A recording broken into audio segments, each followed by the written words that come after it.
Tidak ada fitnah yang menimpa atau ditimpakan kepada manusia sejak Adam diciptakan hingga hari kiamat sedahsyat fitnah Dajjal. Karena besarnya fitnah Dajjal, Rasulullah SAW telah memberitahukan hal tersebut kepada kita. Sungguh, semua nabi yang diutus Allah pasti memperingatkan kaumnya terhadap fitnah Dajjal.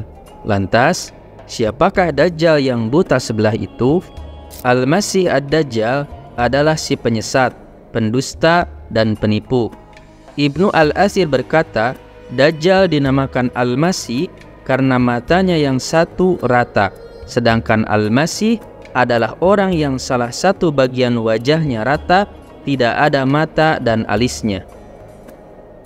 Ia disebut Dajjal karena dia menutupi kekafiran, kebohongan, dan penipuan.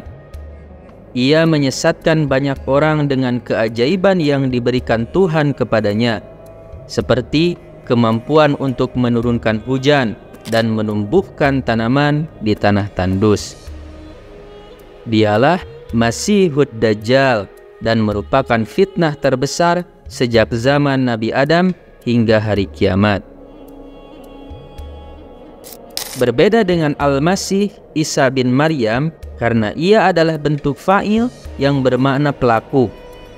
Karena itu dinamakan Al-Masih karena Nabi Isa mengusap orang yang sakit lalu sembuh dengan izin Allah. Itulah perbedaan Al-Masihud Dajjal dengan Al-Masih Isa bin Maryam. Dajjal adalah seorang laki-laki yang mengaku sebagai Tuhan dari keturunan Adam. Berbagai keanehan luar biasa terjadi di tangannya. Dajjal adalah seorang pemuda berkulit merah, rambutnya ikal, dahinya lebar, dan lehernya sakit. Mata kanannya buta seperti biji anggur yang menonjol, dan di atas mata kirinya terdapat daging tebal yang tertulis kata kafaro dengan huruf-huruf terputus atau kafir tanpa huruf terputus. Rasulullah SAW bersabda, Ad-Dajjalu maktubun baina ainaihi kafara ay kafirun. Dajjal di antara kedua matanya tertulis kafara, yaitu kafir. Tanda Dajjal yang satu ini hanya khusus bagi kaum muslimin, bukan diperuntukkan bagi orang-orang kafir dan fasik, atau bagi siapa saja yang Allah Subhanahu wa Ta'ala tutup penglihatannya dan dibutakan hatinya, serta bagi orang-orang yang tamak di dunia, seperti orang berdesakan di sekitar makanan dalam piring besar. Dajjal itu tidak dapat memiliki keturunan.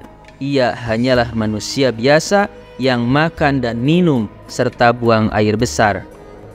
Kelak nanti di akhir zaman, ia akan melakukan perjalanan ke seluruh dunia, tetapi ada dua kota yang tidak dapat dimasukinya, yaitu kota Mekah dan Madinah. Setiap kali Rasulullah SAW menyebutkan Dajjal, pasti beliau selalu menyebutkan bahwa matanya buta sebelah. Beliau banyak menunjukkan ciri ini karena sekalipun Dajjal berusaha menyembunyikan aib-aibnya, ia tidak akan bisa menyembunyikan aib kebutaan sebelah matanya ini. Dua mata selalu tampak dan setiap manusia bisa melihatnya. Imam Nawawi berkata, salah satu mata Dajjal tidak bisa melihat karena cahayanya hilang.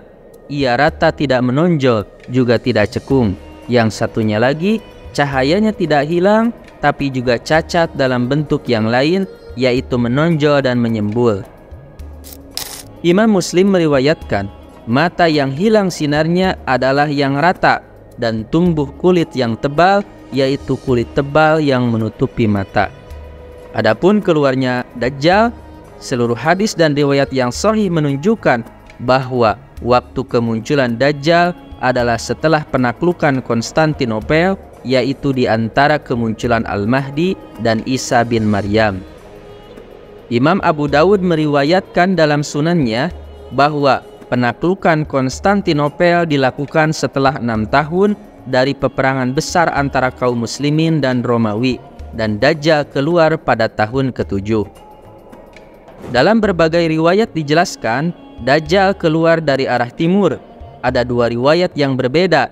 Yang satu menyebutkan bahwa ia keluar dari Khurasan, dan satu lagi mengatakan ia keluar dari kota Asfahan di Iran. Rasul bersabda, Dajjal al-Masih yang sesat akan keluar dari bumi belahan timur pada saat manusia berselisih. Kemudian ia keluar menuju Hijaz yang berada di antara Irak dan Syria. Kemudian menuju Mekah dan Madinah, namun malaikat mencegahnya. Kemudian ia pergi ke Palestina, di mana ia akan dibunuh oleh Isa bin Maryam di kota Lut di Palestina. Atas karunia Allah Subhanahu wa Ta'ala, masa tinggal Dajjal di bumi tidak lama. Kendati pun hanya sebentar, ia merupakan fitnah yang tidak pernah ada bandingannya dengan yang diketahui manusia sepanjang sejarah hidup mereka. Banyak manusia berjatuhan dan merugi pada masa fitnah dan cobaan yang sebesar ini. Rasulullah SAW menyebutkan dalam hadisnya bahwa lama Dajjal tinggal di bumi itu selama 40 hari. Hari pertama seperti setahun, hari kedua seperti sebulan, dan hari ketiga seperti seminggu, dan seluruh hari-harinya seperti hari-hari kalian. Tidak diragukan lagi bahwa Dajjal memiliki keistimewaan dan keluar biasaan yang tidak dimiliki seorang pun. Kalau tidak demikian, bagaimana ia mampu menarik hati manusia sehingga banyak yang percaya kepadanya setelah termakan bujukannya? Rasulullah SAW telah membicarakannya secara panjang lebar mengenai Dajjal dalam beberapa hadis dan menjelaskan tingkah lakunya selama di bumi. Hal itu didasari karena Rasulullah SAW sangat mengkhawatirkan umatnya akan fitnah Dajjal. Karena itu, beliau mengupas panjang lebar tentang Dajjal, menjelaskan semua perbuatannya, memperingatkan dari fitnahnya, dan menghimbau agar tidak ada seorang pun yang mengikutinya sehingga tidak terjatuh dalam fitnahnya dan tidak jatuh dalam cobaan dan ujian ilahi yang menghantarkannya ke neraka pada hari kiamat.